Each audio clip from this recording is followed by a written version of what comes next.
नमस्कार, मी मनाली आणि न्यूजरूम चर्चेमध्ये आपल्या सगळ्यांचं स्वागत। न्यूजरूम चर्चेमध्ये खरं तर आपण नेहमीच विविध चेहऱ्यांना भेटत आलोय, पण आज आपल्यासोबत आहे महाराष्ट्रातली कन्या, पवार कुटुंबातली कन्या। खरं तर आता तुम्हाला ओळख पटली असणार आहे, पण तरी देखील सांगेन, जरी त्या पवार कुटुंबाची कन्या असल्या तरी त्यांची एक स्वतःची वेगळी ओळख आहे। राजकारणामध्ये त्यांनी आपलं एक स्वतःचं वेगळं स्थान निर्माण केलंय। अर्थात मी बोलतेय ते म्हणजे राष्ट्रवादी काँग्रेसच्या नेत्या आणि त्याचबरोबर खासदार सुप्रियाताई सुळे यांच्याशी आपण चर्चा करणार आहोत। पण त्यापूर्वी आपण पाहूयात सुप्रियाताईंविषयी। आता महिलेचा स्वभाव एक असतो, आपण बघतो ज्या दिवशी तो आपल्याला डोक्याला येतो तेव्हा काय करायचं ही 10 नंबरी नादी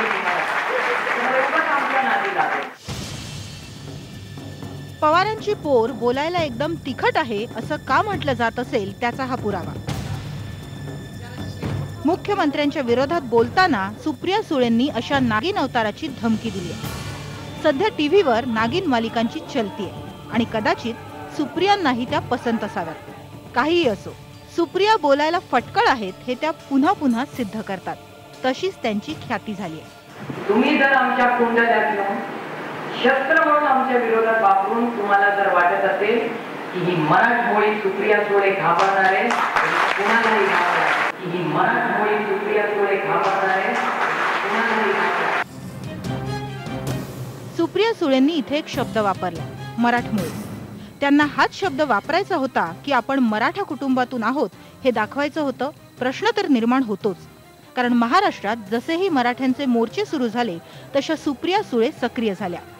मराठा समाजाच्या अस्वस्थतेचा राजकीय फायदा उठवण्याचा प्रयत्न सुप्रियांनी केला का?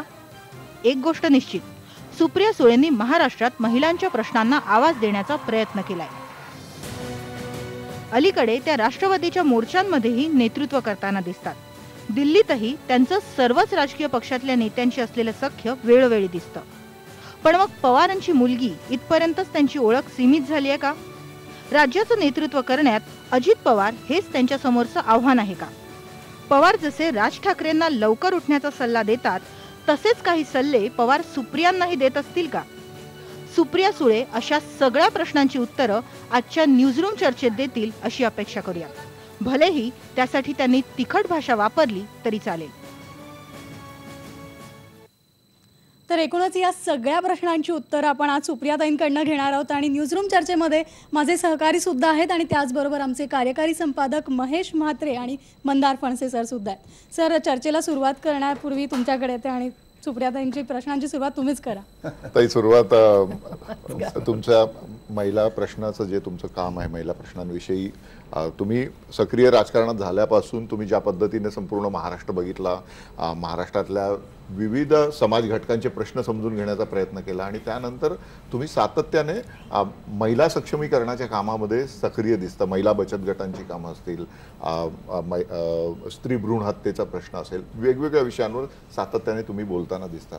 आता ज्या पद्धतीने जग 21व्या शतकात चाललेलं दिसतं आणि जगाच्या तुलनेमध्ये महाराष्ट्र तुम्हाला कुठे दिसतो? कारण तुम्ही संपूर्ण जग बघितलेलं आहे, त्याबरोबर तुम्ही महाराष्ट्र सुद्धा सातत्याने जवळून पाहत आहात, तर हा फरक अस्वस्थ करणारा नाही का?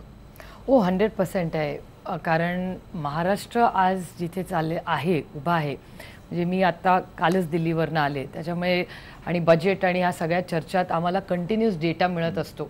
चर्चेतून सगळ्या राज्यातले खासदार आम्हाला भेट असतात, डिबेट्समध्ये त्याचा रेफरन्सेस येतात, जेव्हा डेटा बेस येतो सगळ्या आपल्या अचीवमेंट्सचा, त्याच्यामध्ये आज महाराष्ट्र एक 15-20 वर्षापूर्वी म्हणजे 50 वर्षाचा इतिहास बघितला तर सगळे पुरोगामी निर्णय असतील किंवा डेव्हलपमेंट ओरिएंटेड निर्णय असतील, हे सगळे पहिल्यांदा महाराष्ट्रात व्हायचे आणि महाराष्ट्र देशाला दिशा द्यायचा। आज तशी परिस्थिती नाही आहे। याची मी तुम्हाला 2-3 उदाहरणं गेल्या 2 दिवसातलीच सांगते। एक उदाहरण पॉझिटिव्ह आपल्या बाजूनी म्हणजे परवा माननीय प्रधानमंत्र्यांनी भाषण केलं लोकसभेमध्ये की स्वच्छतेवर कुणाचा विरोध आहे। या देशात माझं सरकार आहे, पहिलं सरकार आहे ज्यांनी स्वच्छता अभियान सुरू केलेलं आहे। तर ते देशाचे प्रधानमंत्री आहेत आणि मी साधारण कोणी भाषण करताना मध्ये उठत नाही, त्याच्यामुळे मी उठले नाही, कारण का देशाचे प्रधानमंत्री बोलतात, प्रोटोकॉल असतो पार्लमेंटचा।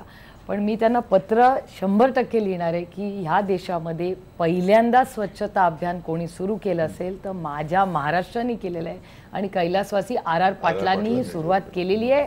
हा डेटाबेस्ड डेव्हलपमेंट आहे आपल्या राज्यात, त्याच्यामुळे हे सरकार काही पहिलं नाही आहे. पण ॲट द सेम टाईम जेव्हा डिबेट सुरू झालं त्याच्यात त्यांनी एक नवीन स्कीम केंद्र सरकारने सुरू केली की ज्याची इस्टॅब्लिश डिलिव्हरी होईल हॉस्पिटलाइज्ड त्याला 6,000 रुपये त्या अकाउंटवर दिले जातील. तर ओरिसाचे जे खासदार आहेत ते उभे राहून त्यांनी एक करेक्शन केलं की ओरिसामध्ये ममता नावाची एक स्कीम आहे ज्याच्यात बाळ झाल्यावर 5 वर्ष हँड होल्डिंग ते सरकार करतं.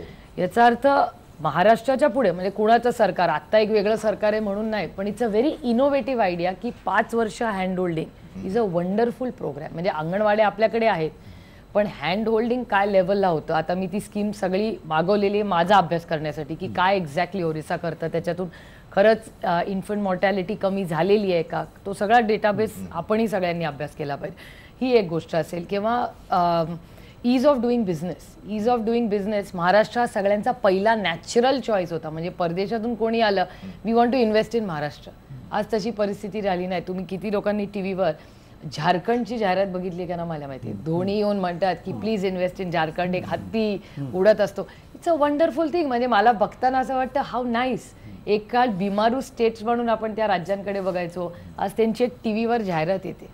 पंजाबमध्ये काय होईल मला माहिती नाही, पण त्यांनी आता जे गुरुद्वारामध्ये जे डेव्हलपमेंट केली जे काय दाखवतात obviously part of it is marketing. किती खरं आहे आपण स्वतः गेल्याशिवाय आपल्याला कळणार नाही. आणि म्हणून सगळं चांगलं काम केलं म्हणून सगळी इलेक्शन जिंकतो किंवा हरतो असाही डेटा नाही आहे. पण ह्या परिस्थितीत सगळीच राज्य एक कॉम्पिटिटिव्हनेस जो नवीन झालेला आहे आणि बिमारू स्टेट्स पण आपल्या लेवलला आले आहेत. देशासाठी हे खूप चांगलं आहे. म्हणजे याचा अर्थ आपण एक राज्य म्हणून खूप अग्रेसिव्ह लाईन घेणं हे गरजेचं आहे if you have to survive. एक आणि म्हणजे इट्स वंडरफुल आणि एक कॉम्पिटिटिव्ह स्पिरिट येतो इज ऑल्सो व्हेरी गुड. नक्की.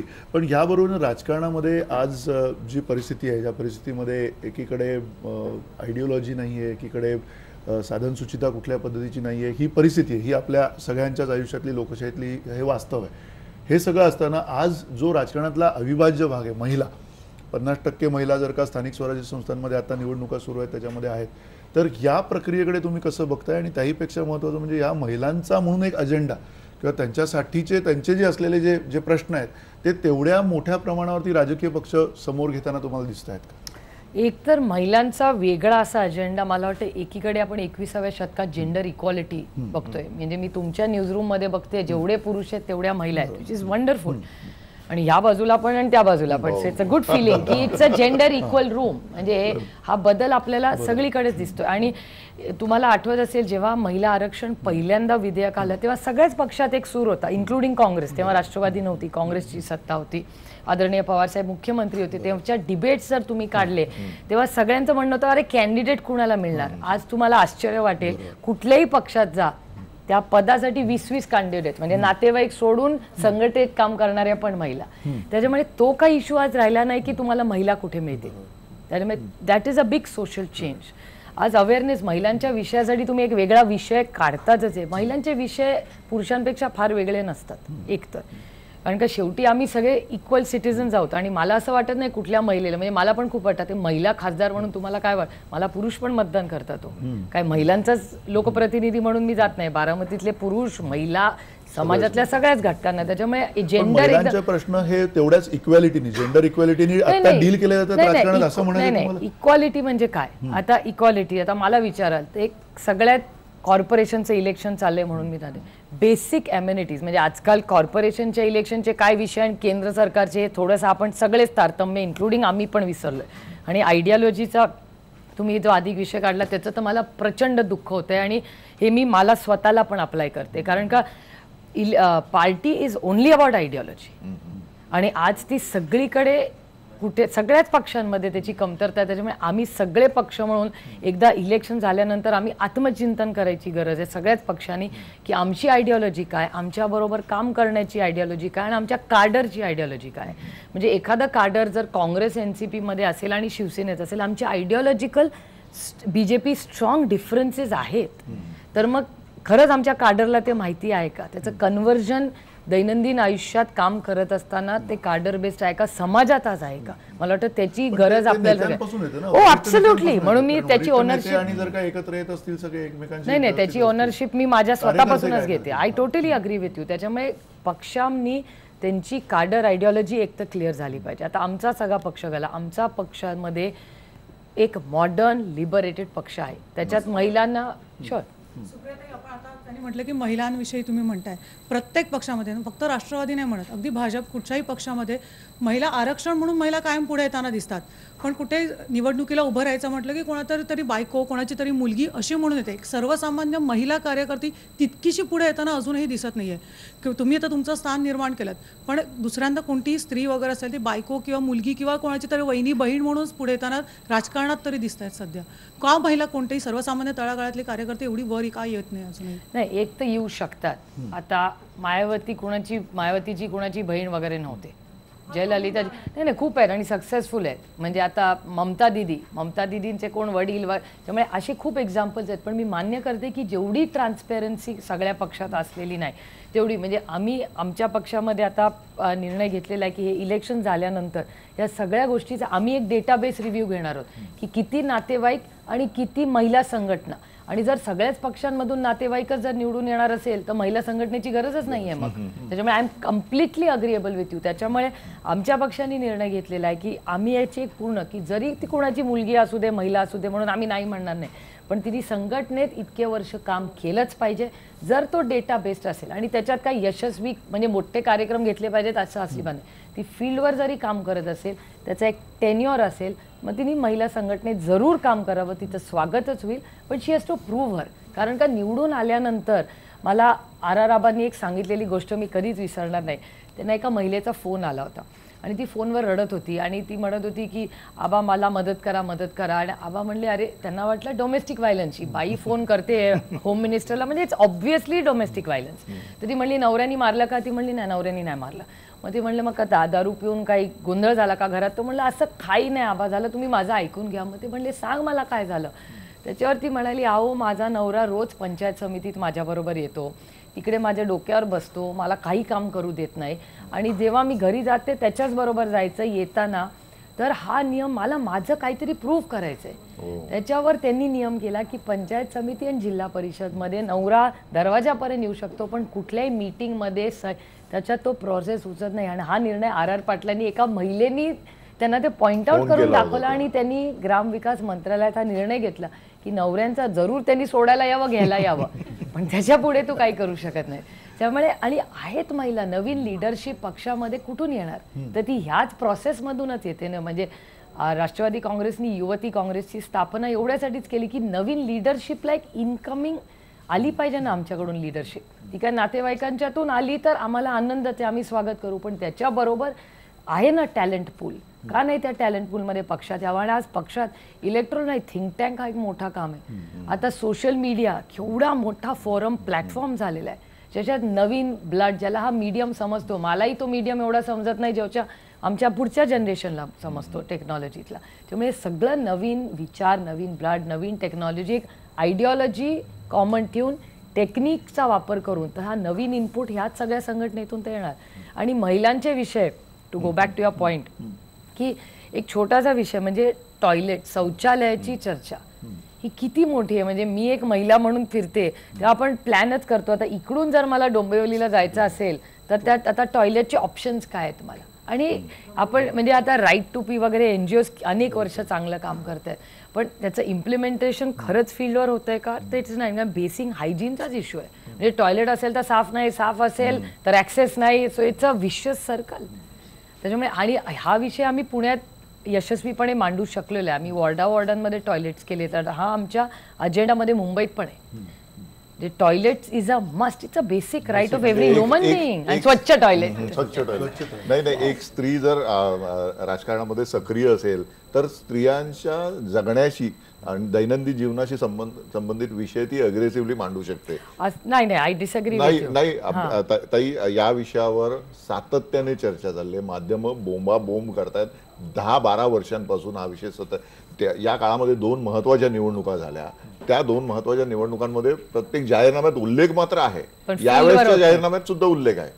रेल्वे स्टेशनवरच्या स्वच्छतागृहांबद्दल सातत्याने बोललं जातं मोठ्या प्रमाणात. आम्ही तर त्याच्यावर कॅम्पेन्स केले, पण महिनाभर काहीतरी हालचाल होताना दिसते, त्यानंतर होताना दिसत नाही. म्हणजे ही जी राजकीय इच्छाशक्ती जी असायला पाहिजे, ती राजकीय इच्छाशक्ती महिला जोपर्यंत पोहोचणार नाही तोपर्यंत नाही. याची ओनरशिप पुरुषांनी पण घेतली पाहिजे. म्हणजे घेतलीच बऱ्याच वेळा पाहिजे पार्लमेंटमध्ये मला का ऑफेन्सिव्ह वाटतं की आता जेव्हा आता समजा आरोग्य असेल किंवा महिला सबलीकरण असेल किंवा शिक्षण असेल, मग सगळं म्हणतात नाही आज सब महिला बोलेंगी.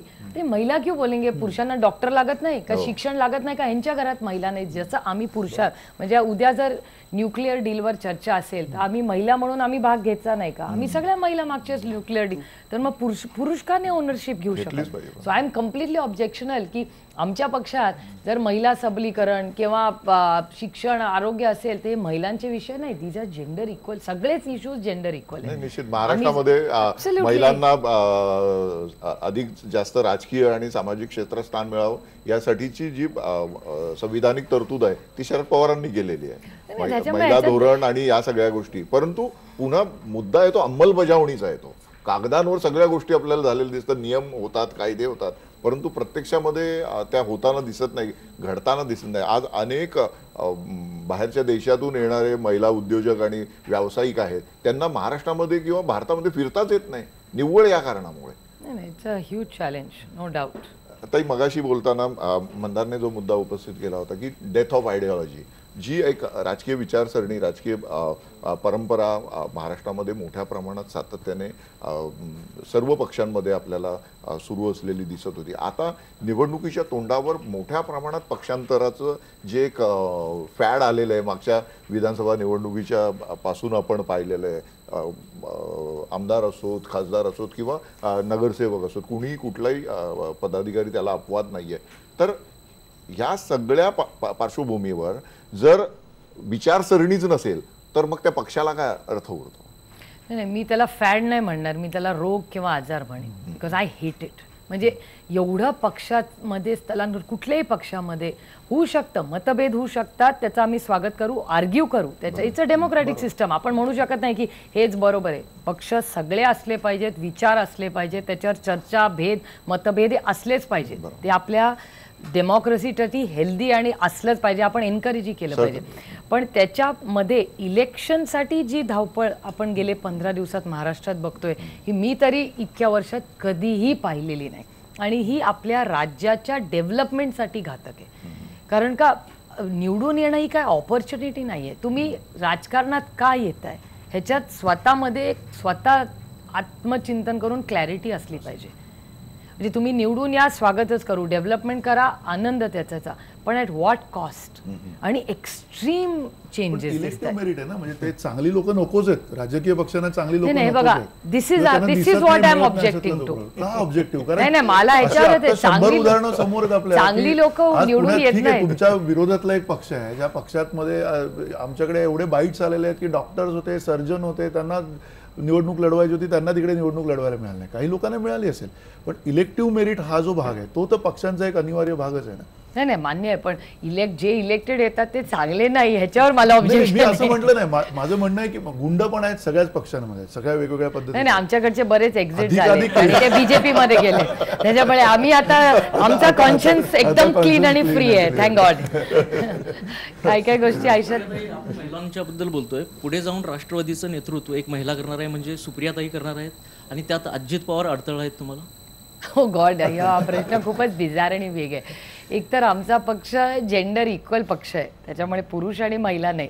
आदरणीय पवार साहेब काय पुरुषांचंच फक्त नेतृत्व करत नाहीत, त्यांनी जेवढं महिलांसाठी धोरणं केलेली आहेत ते कुठल्या पुरुषांनी देशात केलेली नाहीत. त्याच्यामुळे आमचा जेंडर इक्वल पक्ष आहे एकतर.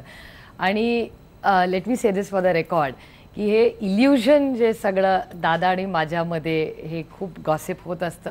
दादा हा माझा भाऊ आहे जो मला अतिशय प्रिय आहे, आणि आम्ही दोघं इतके शॅलो नाही आहोत आमच्या कामाच्या बाबतीत, त्याच्यात आमच्या ॲम्बिशन्स, आमचे ड्रीम्स हे आम्ही एकाच्या मेकासाठी अडथळा कधी होईल.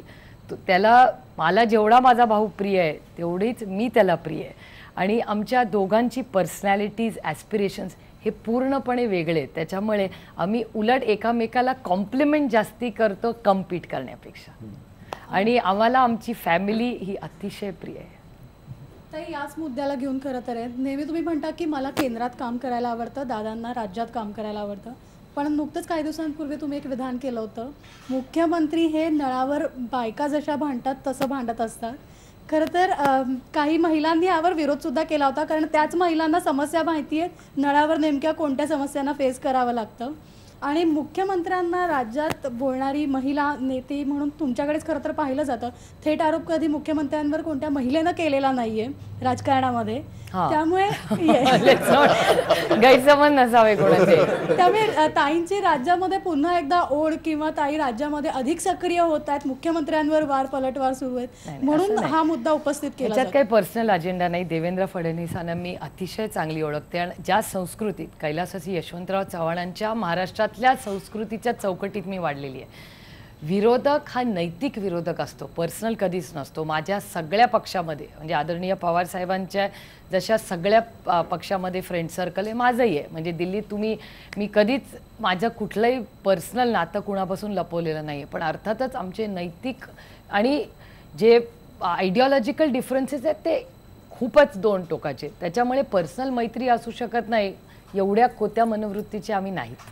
आणि विरोधक म्हणजे आपला कोणीतरी दुश्मन आहे असंही नाही, तो नसतो. त्याचं एक मत असतं, आपलं एक मत असतं. आणि उलट डेमोक्रेसीमध्ये ती मैत्री असणं चांगलं आहे, कारण का त्याच्यातूनच तर डेमोक्रेसी खुलते, आमच्या चर्चेतून आणि वादातून. आणि माननीय मुख्यमंत्र्यांच्यावर अर्थातच ते माझ्या विरोधातले आहेत, त्याच्यामुळे त्यांच्याकडून जर काही माझ्या राज्याच्या हिताचं होत नसेल तर तो प्रश्न विचारायचा अधिकार मला एक विरोधक म्हणून आहे. मी दिल्लीत पार्लमेंटमध्ये मोदी साहेबांना विचारते. परवा जेटलीजींच्या डिमॉनिटायझेशनवर मध्ये मी बोलले त्यांच्या बिलावर, अर्थातच मी त्यांना विरोधच केला. म्हणून मी आणि अरुणजींचे काही टोकाचे मतभेद आहेत असं अजिबात नाही. जिथे जो फोरम असेल तिथे प्रश्न, जेव्हा आम्ही आणि ह्याच महाराष्ट्रातून निवडून जाते ना मी, माझा बेस हाच आहे. त्याच्यामुळे जरी दिल्लीत काम करत असले तरी अर्थातच महाराष्ट्रातूनच मी निवडून जाते. आणि पक्षात जिथे आम्हाला दोघांना काम करायला संधी देईल तिथेच आम्ही करणार. त्याच्यात काय राज्य हे ते पद आणि माझ्या भावामध्ये पदासाठी कधीच अंतर येणार नाही. याचं कारण असं की हे पद आमची काही मालकी नाही आहे. 50 वर्षात महाराष्ट्राने पवारसाहेबांनी जे प्रेम दिलं, विश्वास दिला, याची जाणीव मला, दादाला आणि राष्ट्रवादी काँग्रेस पक्षाच्या प्रत्येक कार्यकर्त्याला. हा काय पक्ष मी आणि दादा इंक नाही आहे, हा सगळ्यांचा पक्ष आहे. त्याच्यामुळे ज्याच्यात जो चांगलं काम करेल तो सिकंदर. मग तो दादा आणि मीच सिकंदर होऊ शकत नाही, कोणीही होऊ शकतं. आणि तसंच मला आणि दादाला हवं आहे, कारण का शेवटी ह्या सगळ्या जे विचार असतात ते पुढे नेले पाहिजेत ना. आता चव्हाण साहेबांचं, आदरणीय चव्हाण साहेब आणि पवार साहेबांचं कुठलं रक्ताचं नातं आहे? झिरो. पण आजही कैलासवासी यशवंतराव चव्हाणांचं नाव घेतल्याशिवाय आम्ही काम करत नाही. आणि मला अभिमान वाटतो की जेव्हा जेव्हा चव्हाण साहेबांचं नाव येतं त्याला पवार साहेबांचं नाव ऑटोमॅटिकली जोडलं जातं, कुठलंही रक्ताचं नातं नसताना. आणि मी आणि दादा या पक्षाकडे फॅमिली इंक म्हणून कधी बघत नाही आणि कधी बघणारी नाही, कारण का हजारो लाखो कार्यकर्त्यांचे कष्ट या पक्षाच्या मागे आहे. त्याची जाणीव मला, दादाला नक्कीच आहे. आता ही चर्चा आपण अशीच सुरू ठेवणार आहोत, पण न्यूजरूम चर्चेमध्ये वेळ झाली एका ब्रेकची.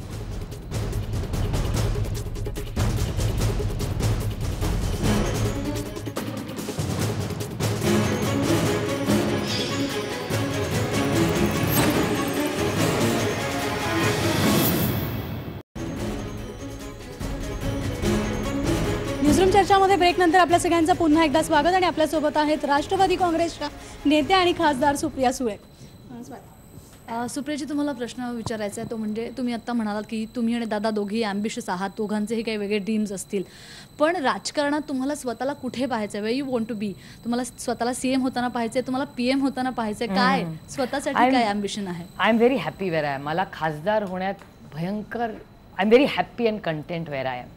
मला खासदारकीमध्ये मला माझं खासदार असणं हे अतिशय प्रिय आहे. I will be very honest. कारण एकतर पार्लमेंटमध्ये जाणं, पार्लमेंटमध्ये परफॉर्म करणं, त्याच्यात दिवसभर बसणं, सगळ्या राज्यातले लोक भेटणं, त्याच्यातून माझी पर्सनॅलिटी डेव्हलपमेंट होणं आणि डेटा येऊन मला माझ्या मतदारसंघात काय इम्प्लिमेंट करता येतं ते, आणि ग्राउंड लेवलला काम. म्हणजे जर आपला खासदार परफॉर्म होऊन काहीतरी दिल्लीवरनं घेऊन आला तर ग्राउंड लेवलला आपल्याला काय बदल घडवता येईल.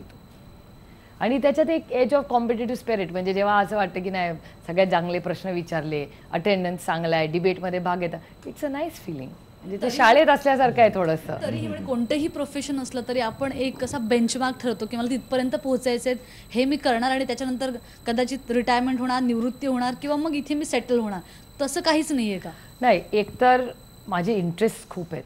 एकतर यशवंतराव चव्हाण प्रतिष्ठानमध्ये मी काम करते, which is my identity, which I love. म्हणजे मला आज कोणीतरी विचारलं की तुम्ही काय करता, तर मी खासदार आहे म्हणून कधी स्वतःची ओळख सांगत नाही. मी सांगते मी यशवंतराव चव्हाण प्रतिष्ठानमध्ये नोकरी करते किंवा मी शाळा चालवते. ह्या 2 गोष्टी मला अतिशय आवडतात. त्याच्याबरोबर आय एम ब्लेस्ड की मला एक खासदारकीची संधी मिळाली. आणि माझं स्वतःचं मत आहे की आपल्या कामातून आपली ओळख निर्माण झाली पाहिजे. त्याला कनेक्टेड एक पद असायलाच पाहिजे असं नाही. म्हणजे तुम्ही आता बॅरिस्टर नाथपाईंचा परफॉर्मन्स पार्लमेंटमधला बघितला, म्हणजे दिस इज रिअली लहानतोटी मोठा घास. पण आजही जेव्हा आम्ही पार्लमेंटमध्ये रेफरन्सेस देतो किंवा आम्हाला एखादा रेफरन्स हवं असेल तर आम्ही क्वायटली लायब्ररीमध्ये जाऊन नाथपाईंची भाषणं काढून रेफरन्सेस काढतो की आपलं भाषण कसं चांगलं. त्यांना कुठलं पद नव्हतं, पण 50 वर्षानंतर अजूनही त्यांच्या भाषणांचे रेफरन्सेस आम्ही घेतो. चंद्रशेखरजी एकदाच आयुष्यात प्रधानमंत्री 18च महिने झाले, पण आजही त्यांना प्रधानमंत्री म्हणून आठवण काढतो. पण त्याच्यापेक्षा त्यांनी जो मार्च केला भारतात, Bharat Yatra makes him a larger leader than a prime minister. त्याच्यामुळे आपलं कर्तृत्व जे आपल्याला सॅटिस्फाय करतं हे आपल्या कामातून आणि समाधानातून. आता जो माणूस समाधानी असतो तो छोट्या मोठ्या गोष्टी, आणि तुम्हाला असं का वाटतं खासदारकी ही फार छोटी गोष्ट आहे, माझ्यासाठी ती खूप मोठी गोष्ट आहे. नाही, बेंचमार्क असं नाही, बेंचमार्क तिची अपेक्षा तुम्ही अजून मोठ्या व्हावात आहे. पण खासदारकी ठेवू ना, बाकीचं काय मला माहिती नाही. बाकी तुम्ही द्याल ते मी करेन. मुख्यमंत्री झाला पुढे समजा महाराष्ट्राची. नाही, हा क्लिशेड प्रश्न आहे. मी तुम्हाला सांगू मी का त्याला क्लिशेड म्हणते, की एकतर सगळ्यांना वाटतं मी काहीतरी त्याच्यावर रिॲक्ट व्हावं, एकतर इतकी इमॅच्युअर मी नाही आहे एकतर. दुसरी गोष्ट की असं तुम्ही त्या पदाला जेंडरमध्ये का अडकवताय, असं का तुम्हाला वाटतं? शरद पवार हा पुरुषच होता, त्यांनीच महिलांना आरक्षण दिलं. महात्मा फुले हा पुरुषच होता, ज्यांनी त्याच्या बायकोला शिक्षण दिलं. त्यामुळे अशा असंख्य गोष्टी आहेत ज्या पुरुषांनी आपल्यासाठी केल्या. त्याच्यामुळे महिलांना न्याय एक पुरुष देऊ शकत नाही हा महाराष्ट्राचा इतिहासही नाही आणि महाराष्ट्रात सत्यही नाही. त्याच्यामुळे महिला मुख्यमंत्री झाली म्हणून या राज्यातली सगळी छेडछाड बंद होणार आहे का? तर नाही, तो पुरुषही ते करू शकतो, जे आधीच्या सरकारने करून दाखवलं होतं. त्याच्यामुळे एक जेंडरमध्ये ते पद अडकू नका. ते पद जेंडरच्या खूप पुढचं आहे. आणि महाराष्ट्राचा मुख्यमंत्री म्हणजे एक काळ असा होता, तो दिल्लीत आला की दबदबा असायचा की अरे बापरे महाराष्ट्राचा मुख्यमंत्री महाराष्ट्रात दिल्लीला आला म्हणजे काहीतरी गडबड होते. आता मुख्यमंत्री येतात आणि जातात, कुणाला कळत पण नाही. त्याच्यामुळे मला महाराष्ट्राची ओळख तिथे नेऊन ठेवायची आहे की जी पहिली गोष्ट असेल, म्हणजे आम्ही एक महाराष्ट्र राज्य म्हणून जेव्हा 48 खासदार काम करतो तेव्हा राज्य म्हणून आम्ही करतो. आमच्या राज्यावर कोणी प्रहार केला तर आम्हाला नाही चालणार 48 लोकांना, कारण का तेव्हा आम्ही एक होतो. मग पक्ष होत नाही, आपलं राज्य मोठं असतं. आणि ती कॉम्पिटेटिव्ह एज म्हणजे छत्तीसगड झारखंडची जाहिरात बघून मी पण म्हणलं अरे धोनी इज मॉडेलिंग. कारण इट्स अ गुड थिंग ना, म्हणजे चांगली गोष्ट आहे. एखादं राज्य आपल्यावर कॉम्पिटिशन करत असेल त्याचं स्वागतच करतो. पण मला नेहमी जेव्हा माननीय प्रधानमंत्री म्हणत होते स्वच्छता अभियान करने वाला दूसरा कोई राज्य नहीं था, मुझे बोलना था नहीं मेरा है सर, अभी नहीं 17 साल से है. त्यामुळे आम्हाला महाराष्ट्राचा अभिमान आहे. आणि मला खूप वेळा चिडवतात की माझ्या सगळ्या भाषणांमध्ये तुम्ही काढा त्याच्यात महाराष्ट्र मॉडेलचं असतंच, कारण का सगळ्या गोष्टी ज्या देशात होत असतात त्याची कुठे ना कुठे सुरुवात महाराष्ट्रात झालेली असते. आणि हे डेटाबेस तुम्हाला सांगते मी, काय उगाच आपल्या राज्याचं कौतुक म्हणून आपण एक्झाम्पल्स देऊ शकतो. खासदार म्हणून काय, पण प्रत्येक मुलगी आपल्या वडिलांना नेहमी म्हणते तुमचं जे स्वप्न राहिले ते मी पूर्ण करेन. नाही, ही मुलगी अशी नाही आहे. आणि माझ्या वडिलांची स्वप्न हे सगळे लोकच ठरवत असतात. त्यांनी कधी येऊन कुणाला सांगितलं हे माझं स्वप्न आहे. त्याच्यामुळे आणि प्रत्येकाची आयडेंटिटी एक वेगळी असते. त्यांनी त्यांचं आयुष्य त्यांच्या पद्धतीने जगलं आणि माझ्या आईवडिलांनी माझं आयुष्य माझ्या पद्धतीने जगायला आजपर्यंत मला दिलेलं आहे आणि अजूनही देतात. त्याच्यामुळे आम्ही फार एकामेकाच्या ॲस्पिरेशन्समध्ये करत नाही. आणि माझ्या सगळ्या वडिलांची आणि आईची ॲस्पिरेशन्स मी पूर्ण केली पाहिजेत असा त्यांचाही आग्रह नाही आणि माझी इच्छा नाही. We are all different personalities. आणि मी माझ्या मुलांना पण तेच सांगेन, तुमचं आयुष्य तुम्हाला पाहिजे तसं तुम्ही जगा. I will never impose my aspirations on my children. तो अन्याय आहे माझ्या मुलांवर. आणि माझ्या आईवडिलांनी माझ्यावर जर केला तर अजून नाही केलेला. आणि तुम्ही त्यांना आयडियाज देऊ नका असल्या. ताई, सगळीकडे निवडणुकीची आपण बघतो की प्रचाराने हे सगळं सुरू आहे. आणि हे सुरू असताना कुठेतरी छगन भुजबळ या व्यक्तीला राष्ट्रवादी काँग्रेस विसरले की त्यांना मागे टाकले? हा प्रश्न तुम्हाला याच्यासाठी जर मी चुकत नसेल तर पहिल्यांदा तुम्हीच त्यांना जाऊन भेटल्या होत्या. बरं झालं तुम्ही हा प्रश्न काढला, कारण का मी फक्त भुजबळ साहेबांना नाही मिस करत, मी आबाला पण मिस करते. कारण का आर पाटील आणि भुजबळ साहेब हे आमच्या पक्षाचे मोठे स्टार कॅम्पेनर्स असायचे. म्हणजे आबांचा आणि भुजबळ साहेबांचा वेळ म्हणजे वॉज लाईक ओ बापरे प्लीज आम्हाला त्यांच्या सभा हव्या आहेत. त्याच्यामुळे मी दोघांनाही मिस करते वेगवेगळ्या. आम्ही आता आबा असते तर आता इट्स टू हायपोथेटिकल आणि तो आमच्यासाठी एक इमोशनल इश्यू आहे. आणि भुजबळ साहेबांचं पण तसंच. ज्या व्यक्तीने म्हणजे मी एक कॅमेरावर बोलते त्याच्यात रिस्क फॅक्टर्स आहेत ह्याची जाणीव मला ठेवून मी म्हणते तुम्हाला की मी कधीच भुजबळ फॅमिली आणि भुजबळ साहेबांपासून स्वतःला वेगळं पकडणार नाही. म्हणजे 10 दिवसापूर्वी त्यांच्या कॉलेजमध्ये एक फंक्शन होतं मुंबईला बांद्र्याला, त्याला मी आवर्जून गेले होते. याचं कारण असं की त्या कुटुंबानी आणि भुजबळ साहेबांनी माझ्या वडिलांच्या बरोबर आणि संघटना म्हणून म्हणजे नुसतं इमोशनल तेवढं अटॅचमेंट नाही, राष्ट्रवादी काँग्रेससाठी त्यांनी योगदान केलेलं आहे. आता आणि चांगल्या वाईट काळात सगळेच राहतात. वाईट काळात थोडंसं अपडाऊन असतं पण ते राहिलेले आहेत. संघटना जेव्हा आम्ही इलेक्शन हारलो 95मध्ये भुजबळ साहेब अध्यक्ष होते राष्ट्रवादी काँग्रेस आणि काँग्रेसचे आमच्या एकत्र कामामध्ये, आणि भुजबळ साहेबांनी पुन्हा संघटना बांधली, खालपासून वरपर्यंत बांधली. या गोष्टीची जाणीव मला आहे. आणि जे काही इन्क्वायरीज वगैरे असतील लेट टाईम डिसाईड ना, आपण कसं ठरवणार कोणी बरोबर केलं का नाही. कोर्टामध्ये केस चालू आहे, बघूया काय होतं. परंतु राष्ट्रवादीचे कुठलेही नेते पुढे येऊन जे म्हणतात की एक प्रकारे जसं आरोपाचं खंडन करणं असं काही होताना दिसत नाही. परंतु नाही, खंडन नाही केलं तुम्ही, किंवा ज्या मोठ्या प्रमाणात बचाव करायला पाहिजे. आपण जे बघतो की लोक रस्त्यावर उतरतात, पवार साहेब असो किंवा अजितदादा असो, प्रत्येकाने एक डिस्टन्स ठेवून त्याच्यावर रिॲक्ट झालेले दिसत आहेत. नाही असं नाही मला वाटत. पवार साहेबांवर 50 वर्षात इतके आरोप झालेत. मी काय कुठे आंदोलन वगैरे झालेलं पवार साहेबांच्या बाजूनी मी तरी आमचं कल्चरच नाही ते. 50 वर्षात एवढे आरोप झाले पवार साहेबांवर, कुठे आंदोलन झालेलं दिसलं तुम्हाला? मला तरी आठवत नाही.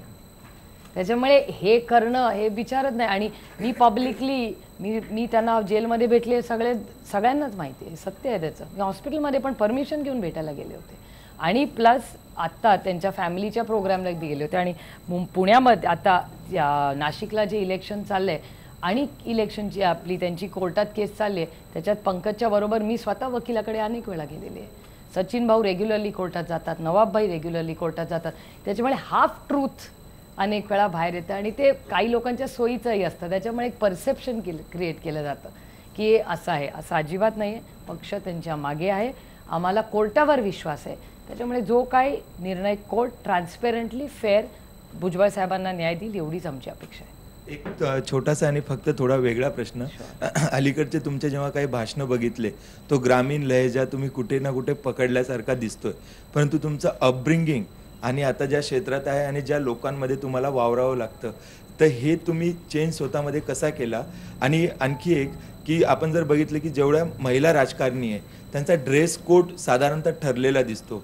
एकतर त्या साड्या घालून जातात किंवा पंजाबी ड्रेस, किंवा एक ठरलेलं असेल मनात की आपण या लोकांपुढे जातो तर असंच असलं पाहिजे. पण हा ड्रेस कोड पण कुठे ना कुठे बदलला पाहिजे असं तुम्हाला कधी वाटतं का? की का नाही एखादी महिला राजकारणी जीन्स टी शर्ट्स किंवा अशाच कुठल्या याच्या ड्रेस कोड मध्ये या महिलांच्या पुढे किंवा मत मागायला असो किंवा कुठल्याही सभेत का जाऊ शकत नाही?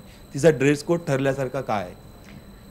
बरं, ड्रेस कोड मला साडी नेसायला एवढ्यासाठीच आवडतं कारण का माझी आई चांगली साडी नेसते आणि मला साडी ही माझी भारतीय असण्याची आयडेंटिटी. मी जेव्हा UN जाते तेव्हा मी साडी नेसते का? कारण का ती भारताची आयडेंटिटी एक तर, आणि त्याचा अभिमान मला आहे. आणि मी मॉडर्न जीन घातले म्हणजे मी मॉडर्न आणि साडी नेसले मी म्हणजे मी नॉट मॉडर्न, असं हे सत्यच नाही आहे एकतर. म्हणजे आपण वेस्टर्न कपडे घातले म्हणून आपण मॉडर्न आणि शॉर्ट ड्रेस घातला म्हणजे आपण मॉडर्न. तुम्ही शॉर्ट ड्रेस घालून कम्प्लिटली बॅकवर्ड असू शकता आणि मी साडी नेसून अतिशय मॉडर्न असू शकते. त्याच्यामुळे कपडे इज इनकॉन्सिक्वेन्शियल. दुसरी महत्त्वाची साडीची आयडेंटिटी. साडी एक गंमत आहे की तुम्ही फ्रॉम वेडिंग टू फ्युनरल त्याच साडीत जाऊ शकता कारण का त्या साडीमध्ये क्रेडिबिलिटी आहे. म्हणजे तुम्ही एक आजकाल ते फाटके जीन्स घालायची स्टाईल आहे. तुम्ही तुमच्या एडिटोरियल मीटिंगला फाटकी जीन्स नाही घालू शकत. तर प्रत्येक जॉबची एक काय मी म्हणेन त्याची एक चौकट असते, एक फॉर्मॅलिटी असते आणि ती असलीच पाहिजे. आणि सगळ्यात महत्त्वाची गोष्ट की ह्याच्यातून एक आयडेंटिटी असते आपली. आता ही साडी ही ओडिसाची साडी आहे, त्याच्या मागे एक विवर आहे, त्याच्या मागे एक स्टोरी आहे, त्याच्या मागे एक कल्चर आहे. का आपण आपलं भारतीय कल्चर घालावं? हे माझं कल्चर आहे. जेव्हा मी न्यूयॉर्कमध्ये माझ्या हॉटेलमधून UN ला चालत जात होते, 5 लोकांनी मला थांबवलं आणि सांगितलं what a beautiful silk sari. तेव्हा मला सार्थ अभिमान वाटतो की हा सिल्क हे माझ्या शेतकऱ्यांनी बनवलेलं आहे, त्याचा डाय माझ्या विवरनी केलेला आहे, त्याची एक आयडेंटिटी. त्याला लगेच कळलं की मी भारतीय. मी जीन घालून सूट घालून गेलं तर म्हणजे शी फ्रॉम भारेन, रंग काय फार युरोपियन नसल्यामुळे ऑब्व्हियसली मी फार ईस्ट किंवा पाकिस्तानी बांगलादेशी राहिले असतं. साडी नेसली की automatically it's my Indian identity. आणि हे आपलं कल्चर आपण जपलंच पाहिजे. जसं तुम्ही म्हणता मराठी भाषा जगलीच पाहिजे, मातृभाषेवर प्रेम आहे, तसं हे आमच्या कल्चरवर आमचं महिलांचं प्रेम आहे. त्याच्यामुळे इट्स व्हेरी व्हेरी इम्पॉर्टंट. आणि सगळे विवर्स हे जगलेच पाहिजेत, त्याची एक स्टोरी झाली पाहिजे, त्याचा एक डेटाबेस असला पाहिजे. म्हणजे मराठी मुलींनी जेव्हा आम्ही दिल्लीत साड्या नेसतो तेव्हा आम्ही कल्चरली आमचं राज्य रिप्रेझेंट करतो. म्हणजे सुप्रिया सुळे जेव्हा पैठणी घालते सगळ्यांना पटकन कळतं की महाराष्ट्राची साडी. जेव्हा आंध्रचं सिल्क तुम्ही घालता त्याच्या मागे, आणि प्रत्येक विवरची तुम्ही जर ह्याचा सगळ्याचा अभ्यास केला तर त्याला एक जे स्किल डेव्हलपमेंट वगैरे तो आपण म्हणतो ना, दिस इज अ स्किल. आपल्याला नाही जमणार कोणी बसवलं पैठणला जाऊन तर आपल्याला जमणार आहे काय? आपल्याला इथे ठीक आहे बोलायला, पण त्याच्या मागे केवढा टॅलेंट आहे आणि तो टॅलेंट जगला पाहिजे, कारण का ही आपली आयडेंटिटी आहे. Very important. स्मृती इराणी खूप प्रयत्न करतायत आता त्या सगळ्या. As a matter of fact आम्ही सगळ्यांचं म्हणणं आहे की टेक्स्टाईल्समध्ये एवढं करण्यासारखं देशात आहे. म्हणजे दस्तकारी म्हणून जो ब्रँड आहे, जया जेटली जे करतात, किंवा मागच्या आठवड्यात खरं तर मी निर्मला सीतारामनना ह्याच्यासाठी बोलले होते की का नाही आपण एक म्युझियम करावं ह्या टेक्स्टाईल्सचं, एवढ्यासाठीच की that everything has a story. म्हणजे मध्ये मुंबई दस्तकारीचं जयाजी करतात खूप त्याच्यात काम. मी त्यांच्यावर ह्याच्यात काम करते की ह्याच्यामध्ये एक आयडेंटिटी आहे त्याची, आणि एक एक साडी आणि किंवा क्लॉथ किंवा काही करायला त्याला 18 दिवस. फॅब इंडिया का हा प्रॉडक्ट झालाय? प्रत्येक फॉरेनर येतो आपल्याकडे गेस्ट, त्याला आपण कुठे पाठवतो? फॅब इंडिया जाओ. फॅब इंडियाचा सक्सेस स्टोरी का नॉर्डस्ट्रम्स पाहिजे? काल तुम्ही ट्रम्पची स्टोरी पाहिली असेल नॉर्डस्ट्रमची. नॉर्डस्ट्रम इज अन इंटरनॅशनल ब्रँड. मग का फॅब इंडिया इंटरनॅशनल ब्रँड होऊ शकत नाही? आणि त्याच्यात आपण इनोव्हेशन करू शकतो ना. म्हणजे त्यांना जर फॉरेनर्सला साडी नेसणं शक्य नसेल तर त्याच्यात तो टेक्स्टाईल ओरिजिनल करून आपण करू शकतो. त्याच्यामुळे आपली आयडेंटिटी आपण कधी घालवायची नाही, दुसऱ्यांचा जरूर घाला. फॉरेनर्स जेव्हा येतात तेव्हा ते नेसतातच ना ट्रायल म्हणून साडी. त्याच्यामुळे exchange of cultures is a wonderful experience. आज देशात जगात कुठेही गेला तरी तो बिचारा बांगलादेशी असतो स्वयंपाकी, पण तो इंडियन फूड म्हणूनच विकतो जगामध्ये. त्याच्यामुळे ते जातात. आपल्याला काय वाटतं Punjabi food, paneer tikka, chicken makhani is Indian food, पण ती एक आयडेंटिटी जगात झालेली आहे. तर का आपण आपली आयडेंटिटी घालवावी? आणि आपलं कल्चर आहे ते, त्याच्यामुळे हे राहिलंच पाहिजे. आणि माझा तर सगळ्यांना आग्रह आहे, प्लीज हे सगळ्या गोष्टी ह्या पण घाला, पण ह्या पण घाला. That is the thing. आणि तुमचा काय प्रश्न होता? त्याच्या आधी एक होता. मी तो साडी मॉडर्न नाही त्याच्या आधी.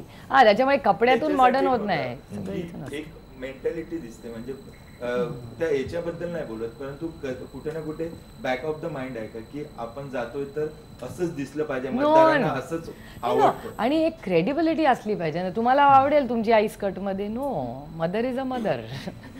त्याच्यामुळे एक इट्स अ गुड थिंग. आणि आयडेंटिटी अशी नसते. असं काही नसतं की ह्यांनी ड्रेस घातलाय आणि ह्यांनी पंजाबी घातल्या म्हणून फरक. मॅच कसं केलं? अपब्रिंगिंग तुमचं वेगळं. हा, अपब्रिंगिंग नाही माझ्या अपब्रिंगिंग मध्ये म्हणजे आय एम ब्लेस्ड की मी ठेचा पण खाऊ शकते आणि ब्लू चीज पण खाऊ शकते.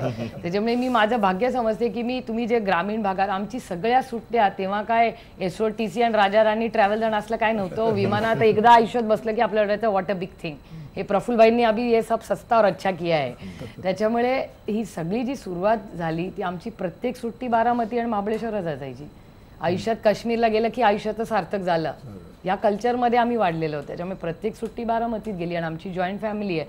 आणि Delhi foreign exposure, foreign education, आणि दोन्हीमध्ये गंमत आहे. म्हणजे वडापाव खाण्यात पण गंमत आहे आणि न्यूयॉर्कमध्ये युनायटेड नेशन्समध्ये काट्या चमच्यानी खाण्यात गंमत आहे. तर आय एम ब्लेस्ड की या सगळ्या स्पेक्ट्रममधल्या दोन्ही गोष्टी मला आवडतात आणि मला संधी मिळाली ते. कदाचित त्यामुळे बारामतीमध्ये सुट्टीत तुम्ही भावंडांच्या बरोबर राहिलात, त्यामुळे चिडका बिब्बा वगैरे असं बोलणं तुम्हाला हो. या सगळे ते कसं असतं इलेक्शनमध्ये त्या ओघामध्ये आपण सगळं काय काय म्हणजे मी पण तुमचं इंट्रोडक्शन बघत होते, मला आश्चर्य वाटलं की लोकांचं माझ्याबद्दल परसेप्शन असं आहे. क्वाईट इंटरेस्टिंग की मी तिखट बोलते. आता मला थोडं इंट्रोस्पेक्शन करायला पाहिजे. मला आज गैरसमज होता माझ्याबद्दल की मी गोडच बोलते. निवडणुका चालू आहेत आणि आता सध्या प्रत्येक पक्षावरच घराणेशाहीचा आरोप होतोय आणि तो खास करून आता तुम्ही हे मानता की राष्ट्रवादीमध्ये घराणेशाही आहे किंवा नाही? 100% आहे. मी एवढं खोटं नाही बोलतो आणि खोटं बोलत नाही.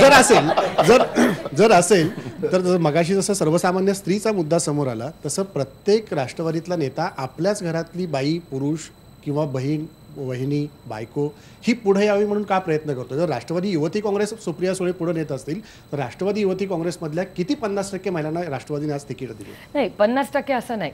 राष्ट्रवादी युवती काँग्रेसमधल्या अनेक महिला इलेक्शन लढतात. म्हणजे उद्या मी सक्षनाच्या प्रचारासाठी चालले उस्मानाबादला. सक्षना एल्गार एक इंजिनियर मुलगी आहे. तिचे वडील, आई, काका कोणी नाही. ती वडील तिचे शेतकरी आहेत. तिचं कुठलं काही बॅकग्राऊंड नाही. ती युवती काँग्रेसमध्ये काम करते. तिच्या प्रचाराला उद्या मी उस्मानाबादला जाणार आहे. मी एक गोष्ट मान्य करते की घराणेशाही ही बाकीच्या पक्षांचं मी नाही बोलू शकत. It's not my business. माझ्या पक्षामध्ये आहे का? तर ह्याचं उत्तर हो आहे. हे चांगलं आहे का घातक आहे हे टाईम विल टेल. म्हणजे काल मी विमानात येताना माझ्या शेजारी एक वकील बसले होते आणि त्यांनी म्हणलं तुम्ही सुप्रिया सुळे का? हो, you are Sharad Pawar's daughter. I said yes I M.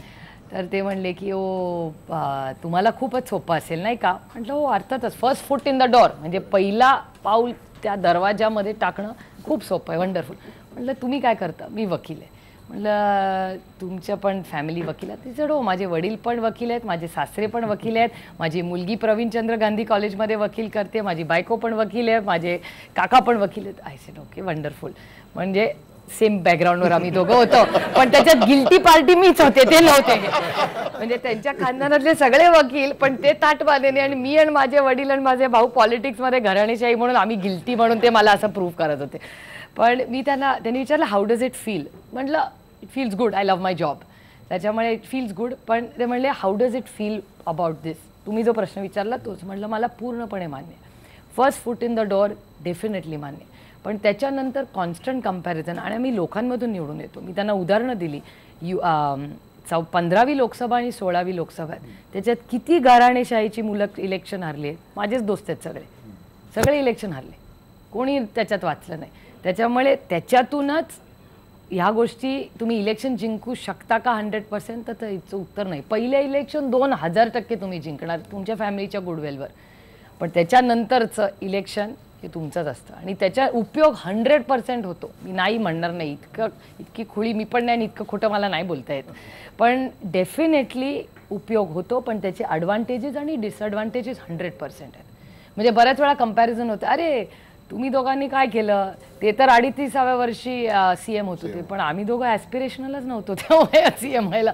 त्याच्यामुळे एक ऑटोमॅटिकली ते एक प्रेशर ते तुम्ही घ्यायचं का नाही is your choice. It goes back to त्यांनी विचारलेला प्रश्न.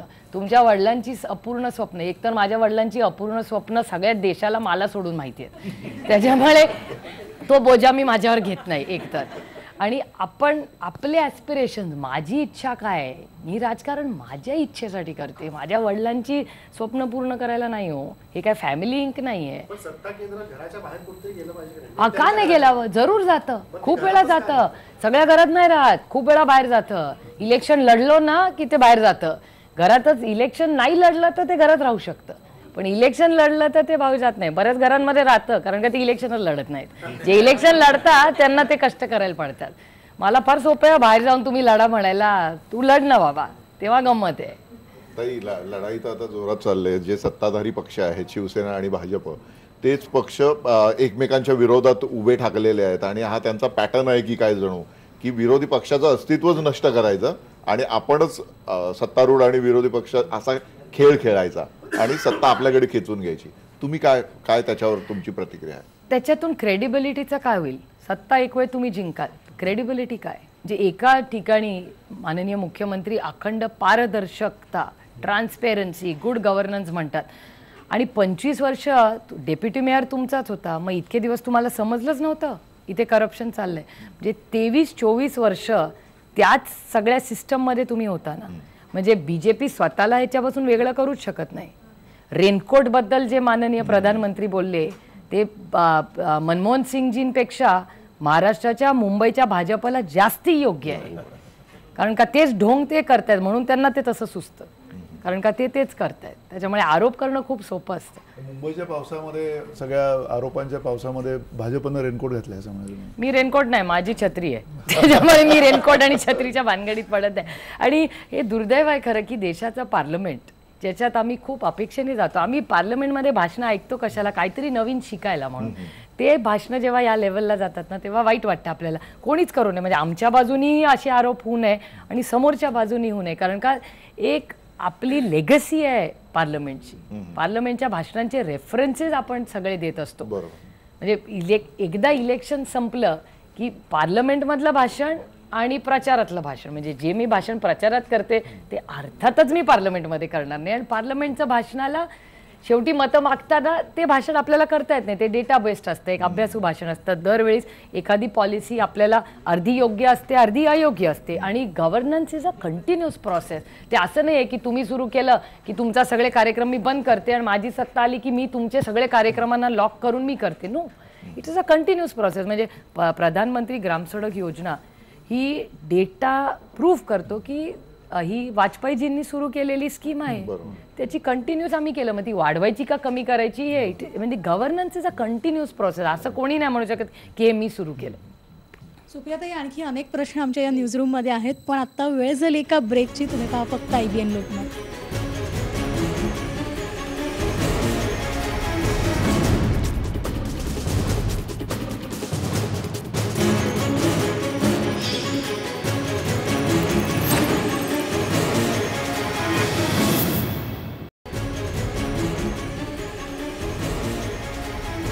आपण पाहताय न्यूजरूम चर्चा आणि आपल्यासोबत आहेत खासदार सुप्रियाताई सुळे.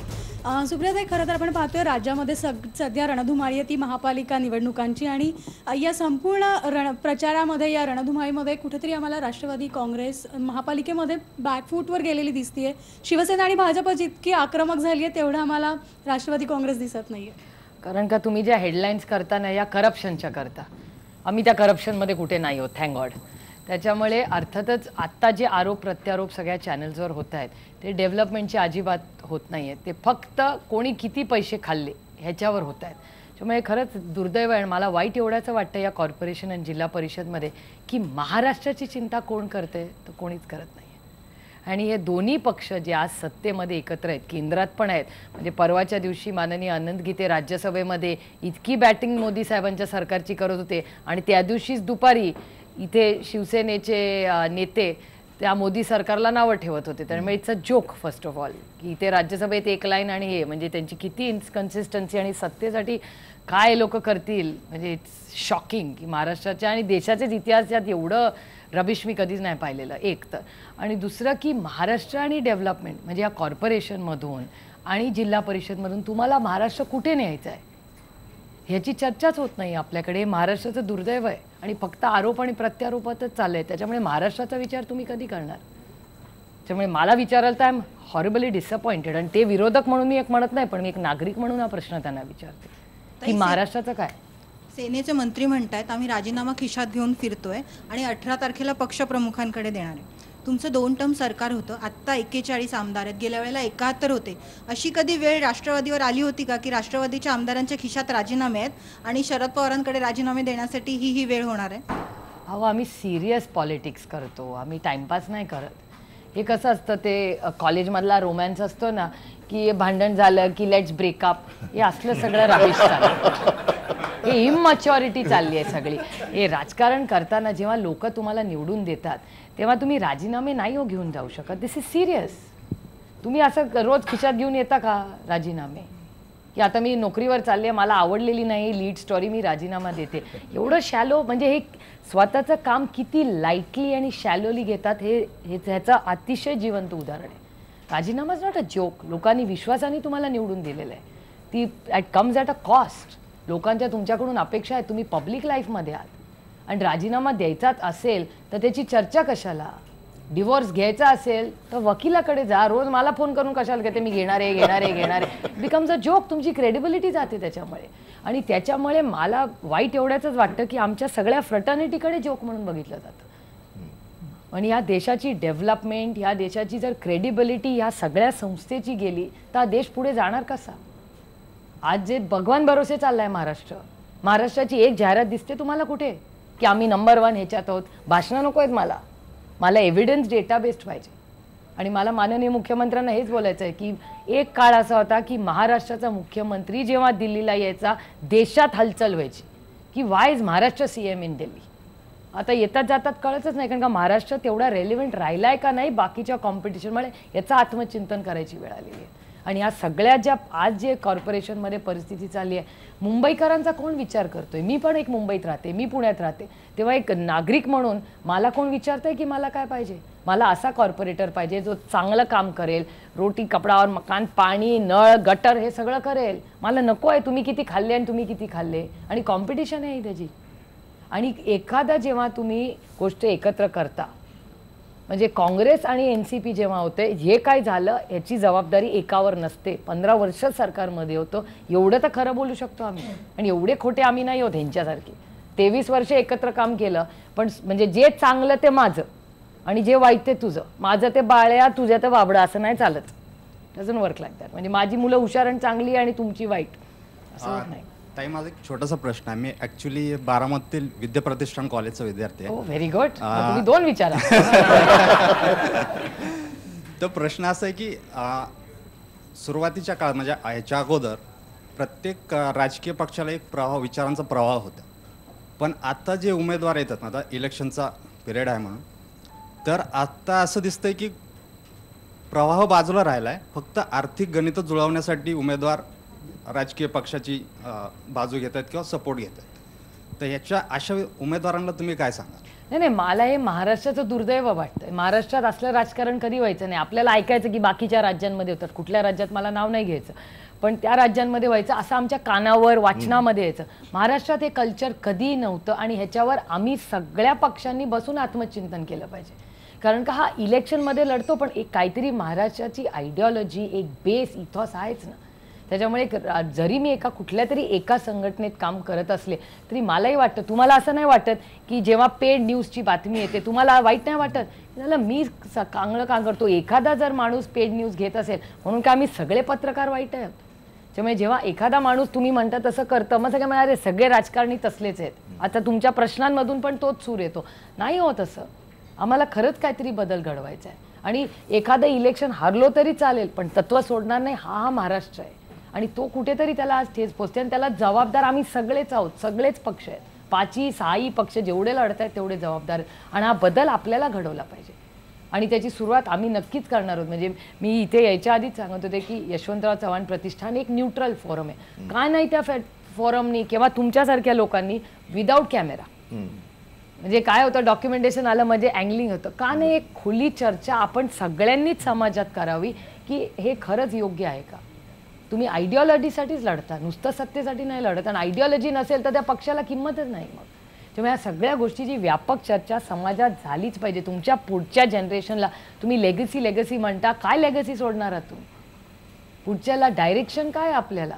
आणि जर 19-20 आहे, म्हणजे काही पक्षांचे मी बघितलंय डायल्यूट झाले आहेत लेगेसी, म्हणजे जे इंग्लिशचा द्वेष करायचे ते आज इंग्लिशवर त्यांचं होतं.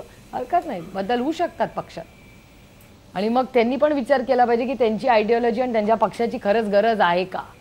जर त्यांची बेसिकच आयडिओलॉजी ज्याच्यासाठी ते लढले 50 वर्ष ते सोडून देणार असतील तर पक्षाचं कारणच काय? किंवा सगळ्या गोष्टीचं एक सिरियस आत्मचिंतन झालं पाहिजे. इलेक्शन जिंकणं आणि आरोप करणं हे राजकारण नाही. तत्वाची लढाई असली पाहिजे, फक्त सत्तेची नाही. आणि हा बदल आपल्याला सगळ्यांना घडवायचा आहे, आणि ती घडवण्याची गरज मला आज समाजात वाटते, आणि हे महाराष्ट्रात होतंय ह्याचं मला प्रचंड दुःख झालेलं आहे. आणि गुंडागर्जी मलाही पटतंय, तुम्ही म्हणता ते काही होते माझ्या पक्षात, आम्ही नाही म्हणत नाही, पण जेव्हा जेव्हा आमच्यावर टीका झाली आम्ही इन्स्टंटली झालेली चूक कबूल केलेली आहे आणि पक्षातून बाहेर काढलेले. आणि जे करायचे आमच्यावर आरोप त्यांनी तर सगळे दुनियेतले आता केलेले आहे. त्याच्यामुळे मी त्यांना आता भारतीय गुंडा पार्टी म्हणते, कारण का तशीच परिस्थिती झालेली आहे त्यांची. एक असा प्रश्न की तुम्ही ज्या वेळेला दिल्लीत वावरता, एक शरद पवार हे एक असं नेतृत्व देशातलं सगळ्यात मोठं नेतृत्व मानलं जातं, एक दडपण येतं का ज्या वेळेला तुम्ही वावरता? आणि राजकारणात ज्या वेळेला ही इमेज जी आहे ही जपण्यासाठी शरद पवारांनी दिलेला कुठला सल्ला खूप महत्त्वाचा वाटतो आणि कायम लक्षात राहतो? एकतर ते फारसे सल्ले देत नाहीत, ते लिमिटेड सल्ले देतात. त्याच्यामुळे त्या लिमिटेड सल्ल्यातून तुम्ही समजावून घ्यायचं असतं की काय करायचं. एकतर ते कमीच बोलतात, एकतर ते माझे इतकं बोलतच नाहीत.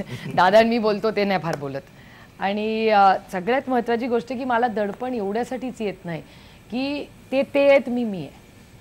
मी त्यांना क्लोन करायला जात नाही. त्यांचं एक करिअर आहे, त्यांची एक लाईफस्टाईल, आमची आयडिओलॉजी एक आहे, पण आम्ही दोन वेगळी लोक आहोत. त्याच्यामुळे ते त्यांचं आयुष्य त्यांच्या पद्धतीने जगले, त्या आयडिओलॉजीनी. तीच आयडिओलॉजी मी त्याच आयडिओलॉजीत काम करते आणि मी माझं आयुष्य माझ्या पद्धतीने जगते. त्यांनी मला कधी सांगितलं नाही की नाही असंच जगलं पाहिजे, एक पालक म्हणून पण, एक नेता म्हणून पण आणि एक सिनियर खासदार म्हणून पण. म्हणजे ते माझ्या आयुष्यात 3-4 रोल्समध्ये आहेत. म्हणजे जसं अरुणजींचं भाषण असताना आम्ही तिथे जाऊन बसतो, डॉक्टर मनमोहन सिंगजी बोलतात, चिदंबरमजी बोलतात, तसे जेव्हा शरद पवार बोलतात तेव्हा आम्ही भाषण ऐकायला जातो. त्याच्यामुळे त्या रोलमध्ये पण ते माझ्याकडे आहेत, माझे पक्षाचे सर्वश्रेष्ठ नेते म्हणून पण ते आहेत आणि घरात वडील म्हणून. बाहेर आम्ही जस्ट फॉर द रेकॉर्ड पार्लमेंटमध्ये आम्ही दोघं एकमेकाला ओळख पण देत नाही, कारण का ते वेगळे आहेत आणि मी वेगळी आहे. आणि क्लोन इज व्हेरी डिफरंट. माझा एक छोटासा प्रश्न तुम्हाला असा आहे की जसं आम्ही न्यूज चॅनलमध्ये 24/7 काम करतो, तुम्ही पॉलिटिक्समध्ये सुद्धा 24/7 काम करता. हे सर्व शेड्यूल सांभाळताना तुम्ही तुमच्या कुटुंबाला, म्हणजे इवन तुमचे मुलं असतील, त्यांना कशा पद्धतीने उत्तरं देता? जसे आम्ही तुम्हाला काही प्रश्न विचारतो, तुम्ही आमच्या प्रश्नांची उत्तरं देताय, असे काही प्रश्न तुम्हाला येतात का घरात? 100% येतात. आणि अर्थातच माझी मुलं मुंबईत राहतात. ह्या सगळ्या टेलिव्हिजन असेल, व्हॉट्सॲप असेल, सोशल मीडिया असेल, ह्या गोष्टींवर ते ऑब्व्हियसली अवेअर असतात. त्याच्यामुळे ह्या सगळ्या गोष्टी मला वाटतं आपल्या सगळ्यांनाच पर्याय. म्हणजे तुमच्या चॅनलबद्दल काय बातमी आली तर जशी तुमची मुलं विचारतात तशीच माझी विचारतात, त्याच्यात काही वेगळेपणा नाही. पण इथे कुठे तारेवरची कसरत होते की बाबा आज मला अर्जंटली त्या सभेला जायचं आणि त्यावेळेस तुमच्या स्कूलमधलं काही आलं आणि कुठे जाऊ आणि काय करू असं काही तुमचं होते का? जे नॉर्मल स्त्रीला जे चॅलेंजेस असतात तेच मला असतात, काही वेगळं त्याच्यात नसतं. म्हणजे तुमचं जसं आयुष्य आहे तसंच माझंच आहे, त्याच्यात 19-20 असतं फक्त. आणि मी एवढंच म्हणणार नाही, जी खुरपायला बाई जाते ना तिचे पण चॅलेंजेस तुमच्या आणि माझ्यासारखेच आहेत. ती सकाळी उठते, विहिरीवरनं पाणी आणते, ती सगळा स्वयंपाक करते, खुरपायला दिवसभर उन्हात जाते, जे तुम्ही आणि मी दिवसभर उन्हात बसत नाही. मी पार्लमेंटमध्ये बसते, तुम्ही इथे AC मध्ये बसता. आणि ती संध्याकाळी येऊन स्वयंपाक करून त्या मिणमिणचा दिवा, वीज आता सगळीकडे वीज आलेली आहे त्याच्यामुळे मिणमिणचा दिवा वगैरे थोडं ड्रामॅटिक होत आहे, पण मला ते दिल्ली त्यांची भाषणं ऐकून ऐकून मी पण थोडी ओव्हर ड्रामॅटिक व्हायला लागले. त्याच्यामुळे त्या सगळ्यामध्ये ती जी कुठल्याही महिलेचं आयुष्य फार काही वेगळं नसतं. आपण मुंबईत राहतो म्हणून आपले चॅलेंजेस वेगळे आणि ती बाई खुरपायला जाते म्हणून वेगळं आहे असा गैरसमज माझा अजिबात नाही. आणि सगळं बॅलन्स व्यवस्थित करतात आणि या सगळ्या गोष्टी आपण आउट ऑफ चॉईस करतो. मला कोणी हात धरून म्हणलंय का नाही खासदार झालंच पाहिजे, it's my choice, my free will.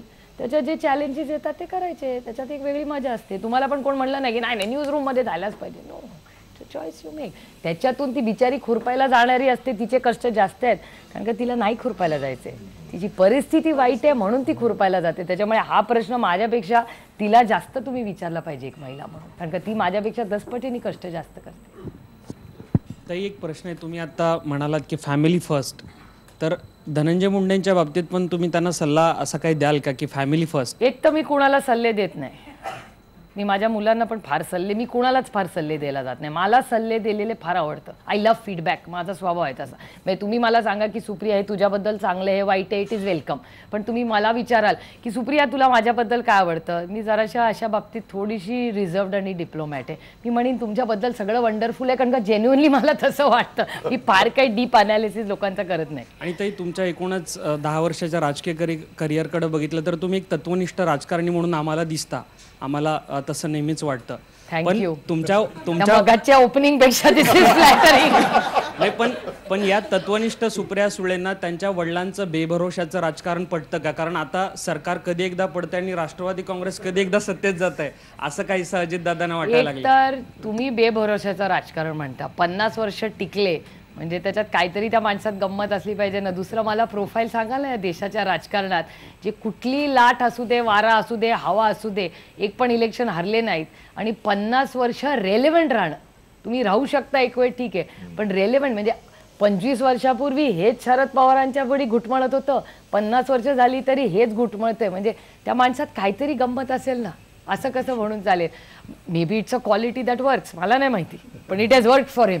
ते कुठलं मॉडेल ते वापरतात ते मला माहिती नाही. आणि स्पेक्युलेशन म्हणजे त्यांच्याबद्दल जे इतकं स्पेक्युलेशन होत असतं, कधी कधी मला पण गंमत वाटते की एवढं का तुम्ही विचार करता, एवढं स्पेक्युलेशन करण्यासारखं काही चाललेलं नाही. जातीयवादी भाजप सोबत राष्ट्रवादी काँग्रेस सत्तेत जायला तुमचा पाठिंबा असेल किंवा विरोध असेल, किंवा बाहेरून पाठिंबा आतून पाठिंबा, जे काय असेल? हा प्रश्न खूप हायपोथेटिकल आहे की ब्रह्मदेव खाली आला तर सुप्रिया सुळे तुम्ही नमस्कार कराल का नाही.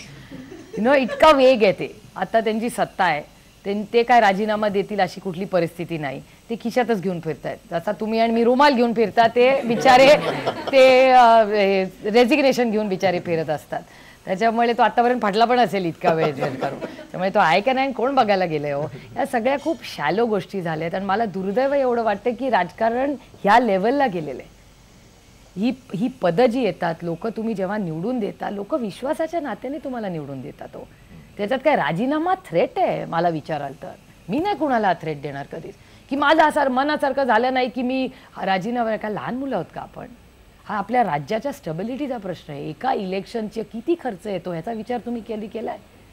किंवा तुम्ही जेव्हा एकत्र मिळून लोकांना मतं मागितली तेव्हा हा सगळा भ्रष्टाचार असेल, ही 2 वर्षातच तुम्हाला एवढं सगळं सगळ्यांना कळलं की बापरे एवढा भ्रष्टाचार होता. हे 23 वर्ष आधी चालला होता, हा भ्रष्टाचार तुम्हाला कळत नव्हता. त्यामुळे इतकी इम्पल्सिव्ह जर आपली लिडरशिप असेल तर मला ह्याचं उत्तर भाजप आणि शिवसेना दोघांनाही विचारलं पाहिजे. जस्ट बिकॉज त्यांची सत्ता आणि नंबर जास्त आहे, सगळे नंबर चांगले म्हणून काय पिक्चरचं हिट होतो म्हणजे तो सगळ्यात सर्वश्रेष्ठ पिक्चर आहे असं नाही हो.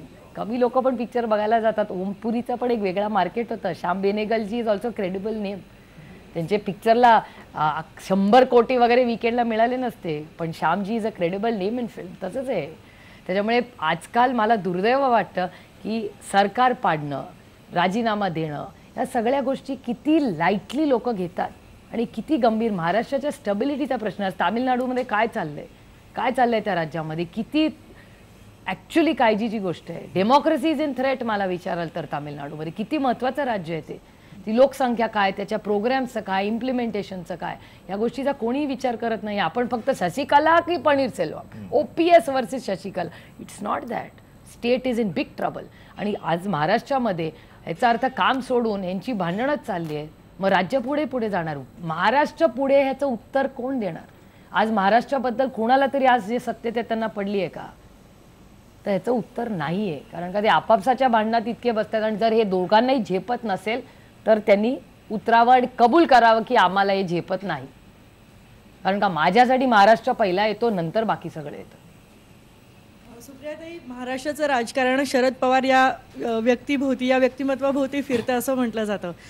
राजकारणी म्हणून ते खूप मोठे आहेत, पण जेव्हा राजकीय क्षेत्रामध्ये तुम्ही काम करता तेव्हा त्यांचा नेमका कोणता गुण तुम्हाला आवडतो? त्यांचा अफाट व्यासंग, जनसंपर्क, वक्तृत्व, यापैकी कोणता गुण आहे की जो तुम्हाला असं वाटतं की नाही हा आपल्यात असायला पाहिजे होता? कष्ट करायची तयारी आणि नवीन गोष्ट शिकण्याची तयारी. ते नेहमीच इगर असतात. मला नवीन काहीतरी शिकायसाठी उत्सुकता. म्हणजे आम्हाला त्यांना सांगायला लागतं की 35 इयर ओल्ड म्हणजे 35 वर्षाचा एक मुलगा एक 75 माणसाच्या बॉडीमध्ये ट्रॅप्ड येतो. तो अखंड काहीतरी नवीन शोधत असतो, वाचत असतो, करत असतो, करण्याची इच्छा असते, शिकण्याची. आणि त्यांना मला माहिती नाही हे म्हणण्यात खूप मजा येते. म्हणजे त्यांना असं कधी वाटत नाही की मी विचारेल तर लोक म्हणतील अरे हे तुम्हाला माहिती नाही. ते खूप खुशीने विचारतात, हे मला माहिती नाही, मला समजून सांगा. त्याच्यामुळे तो एक उत्सुकता, आणि कुठल्याही विषयाची उत्सुकता, त्यांना कशाची उत्सुकता असते. म्हणजे आम्ही कधी कधी म्हणतो कशाला तुम्ही हे सगळं ऐकून घेताय, नाही. त्याच्यामुळे इट्स अ बिग म्हणजे कॉन्स्टंट लर्निंग. याही वयात त्यांना शिकण्याची इच्छा आणि उत्सुकता असते. ताई, याला जोडून एक प्रश्न आहे की म्हणजे जसं पवार साहेबांच्या शेड्यूलबद्दल आम्ही ऐकून आहोत की ते 7 वाजता रेडी असतात. म्हणजे हे तुम्ही खूप जवळून सगळं बघितलेलं आहे. तुम्ही तुमचं शेड्यूल कसं करता? आणि आम्ही तुम्हाला वर्षानुवर्ष बघतोय, तुम्ही जशाच्या तशा आहात, जराही वाढले कॉम्प्लिमेंट. तर स्वतःला कसं मेंटेन करता? कारण आम्ही बघतो की आमचं जी धावपळ असते त्या धावपळीमध्ये आम्हाला सुद्धा वेळ मिळत नाही. तुम्ही कुठून वेळ काढता आणि कसा काढता? काय करता? आणि व्यासंग म्हणलं त्याचं बोलायला तोंड उघडायचं. आता बाकीच्या सगळ्या व्हॅनिटी सिक्रेट नंतर सांगते. आता महाराष्ट्राला नको, आपली लीगल सिक्रेट ठेवूया आपण ते.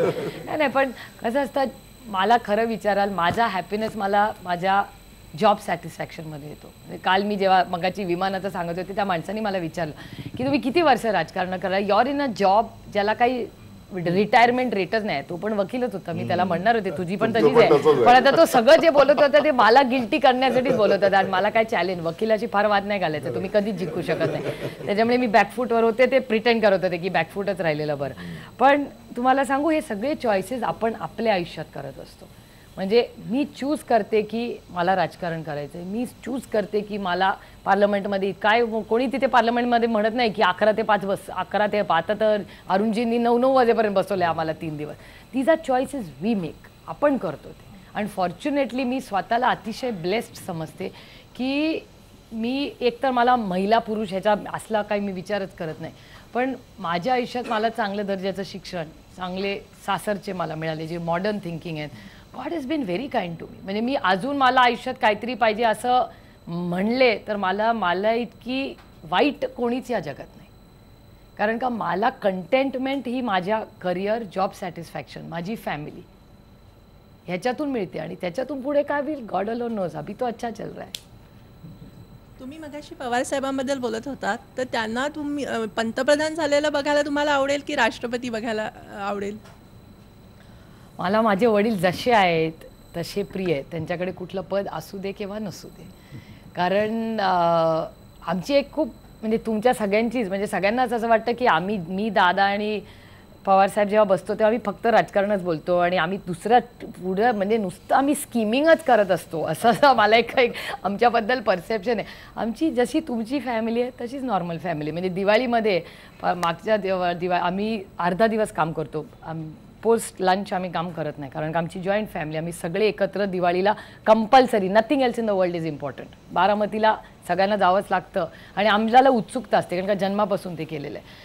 आणि मग दुपारी पवारसाहेब आराम करायला गेले तर मी दादाला, आमची मुलं म्हणत होती की करण जोहरचा पिक्चर लागला होता ए दिल है मुश्किल, तर दादालाही पिक्चरची आवड आहे, मलाही आहे. तर मी दादा म्हणलं चल ना पिक्चरला जाऊया, काय करणार, काय कार्यक्रम नाही काय नाही, चल ना.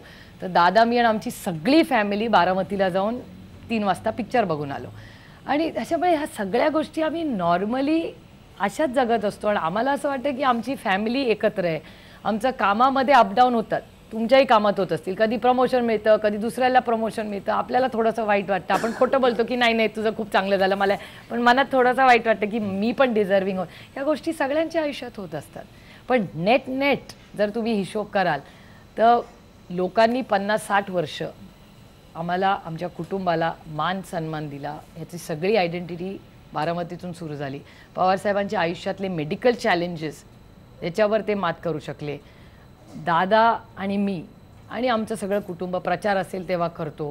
आमच्या सगळ्यांची बाय गॉड्स ग्रेस मुलं शिकतात. इट्स अ गुड एन्व्हायरमेंट यार. त्याच्यातून सत्ता आली का नाही आली का, आमचा बेसिक आमची जी स्ट्रेंथ आहे ती आमची फॅमिली आहे आणि त्याच्यात if all is well rest all चलता असा वेगळा प्रश्न विचारायचा आहे. खास करून तुम्ही कुपोषितांसाठी खूप चांगलं काम करता आणि आम्ही ज्या बातम्या बघतो किंवा कायम आईबेन लोकमत पण दाखवत असतं की इथे कुपोषणाची खूप गंभीर अशी समस्या आहे. तात्पुरतं बोललं जातं, तात्पुरत्या उपाययोजना केल्या जातात, पण अगदी लहान लहान मुलं, शालेय पोषण आहार पण त्यांना व्यवस्थित मिळत नाही. हे वारंवार अगदी दरवर्षी आमच्याकडे ह्या बातम्या येतात आणि खूप त्रास होतो या बातम्या बघून. त्याचं स्त्री म्हणून तुम्हाला काय वाटतं आणि खास करून तुम्ही तिथे काम करता, ठोस उपाययोजना का नाही? नाही, त्याच्यासाठी एक महाराष्ट्राने न्यूट्रिशन मिशन सुरू केलं होतं जेव्हा पृथ्वीराज बाबा मुख्यमंत्री होते तेव्हा. आणि तो न्यूट्रिशन मिशन अतिशय चांगला होता ज्याचा युनिसेफनी पण नोंद घेतली होती आणि केंद्र सरकारने महाराष्ट्राला तेव्हा 1 नंबरचं बक्षीस दिलं होतं न्यूट्रिशन मिशनमध्ये काम सुरू केल्याबद्दल. आणि आमचा एक ग्रुप आहे सिटिझन्स अलायन्स म्हणून, ज्याच्यात सगळ्या पक्षाचे खासदार आम्ही काम करतो. आता बाकी काही मतभेद असू दे पण कुपोषणमुक्त देश असावा याच्यात कोणाचाच मतभेद असू शकत नाही. It's not even rocket science. पण त्याच्यामुळे तो जो आमचा ग्रुप आहे तो ह्याच्यात काम करत होता आणि तेव्हा न्यूट्रिशन मिशन सुरू केलं. डॉक्टर मनमोहन सिंगजी त्याचे अध्यक्ष होते आणि पॅन इंडिया एक जाहिरात केली होती ज्याच्यात आमिर खान होते. मला आठवत नाही तुम्हाला सगळ्यांना आठवत असेल का नाही. आणि त्या जाहिरातीनंतर खूप आणि महाराष्ट्राने स्पेसिफिक न्यूट्रिशन मिशन अतिशय चांगलं काम केलं आणि ते मिशन आता या नवीन सरकारने बंद केलं. आणि ह्याच्यात मला अजिबात राजकारण आणायचं नाही कारण का कुपोषणात आपण उगाच किती, त्यामुळे आम्ही खूप त्यांना पेटिशन्स पण दिले, त्यांच्याशी जाऊन चर्चा पण केली की काय ब्रॉडन त्यांच्या मनात काही वेगळा प्रोग्राम होता जो यशस्वी झालेला नाही आहे. ऑब्व्हियसली डेटाच दाखवतोय आता. त्याच्यामुळे या गोष्टीत फील्डवर म्हणजे ह्याची इम्प्लिमेंटिंग बॉडी जिल्हा परिषद आहे.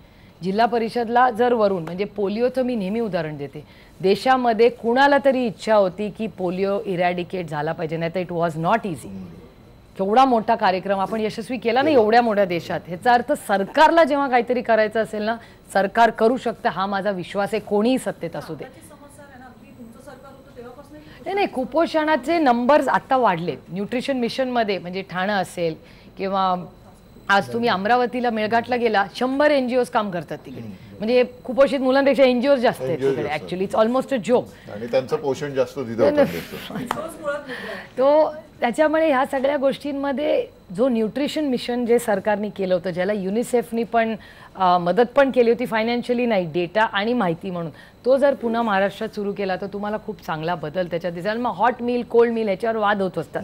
मग ह्याला कॉन्ट्रॅक्ट दिला, we should not get into all that. माझं असं म्हणतं आहे, जर हेल्दी कुक्ड मील असेल, म्हणजे एक आई म्हणून, एक खासदार म्हणून माझ्या मतदारसंघाला तुम्ही विचाराल तर मी सांगेन हॉट कुक्ड मील द्यावं. त्याच्यात काहीतरी एक अजेंडा असावा. आणि आता मॉनिटरिंग फार अवघड नाही झालं. आधीचा काळ होता, मॉनिटरिंग इश्यू होता. आता टेक्नॉलॉजी नाही. नाही, मग त्या जिल्हा परिषदला अकाउंटेबल केलं पाहिजे तुम्ही. म्हणजे आता पुणे जिल्हा परिषद असेल, सातारा जिल्हा परिषद असेल, या अतिशय उत्तम काम ह्याच्यात करतात. आणि बाय द वे ठाण्याच्या जिल्हा परिषदनी चांगलं काम केलेलं आहे, असं नाही मी म्हणणार. They have also work. त्यामुळे पॉकेट्समध्ये खूप चांगलं काम झालं. पण एक जोपर्यंत तुम्ही अजेंडा पाठवत नाही की दिस इज माय अजेंडा, मला महाराष्ट्र कुपोषण मुक्त करायचं आहे, तेव्हा त्या न्यूट्रिशन मिशनमध्ये बदल झाला होता. तसं मिशन मोडमध्ये जोपर्यंत तुम्ही जात नाही, ह्या गोष्टी संपत नाही. अगदी खरं तर प्रश्न अनेक आहेत, पण आपल्याकडे वेळ कमी आहे, त्यामुळे न्यूजरूम न्यूजरूम चर्चेमध्ये आज तुम्ही आलात आणि इतक्या छान मनमोकळ्या गप्पा मारल्या, चर्चा इतकी छान झाली, त्याबद्दल तुमचे खूप धन्यवाद. आणि या महाराष्ट्राला एक भ्रष्टाचार मुक्त आणि खऱ्या अर्थानं महिला वर्गाला सुद्धा तुमच्याकडनं खूप अपेक्षा आहेत आणि त्या नक्कीच तुम्ही पूर्ण करा. थँक्यू. IBN लोकमतमध्ये बातम्यांचा ओघ असा सुरू राहणार आहे, तेव्हा तुम्ही पहा फक्त IBN लोकमत.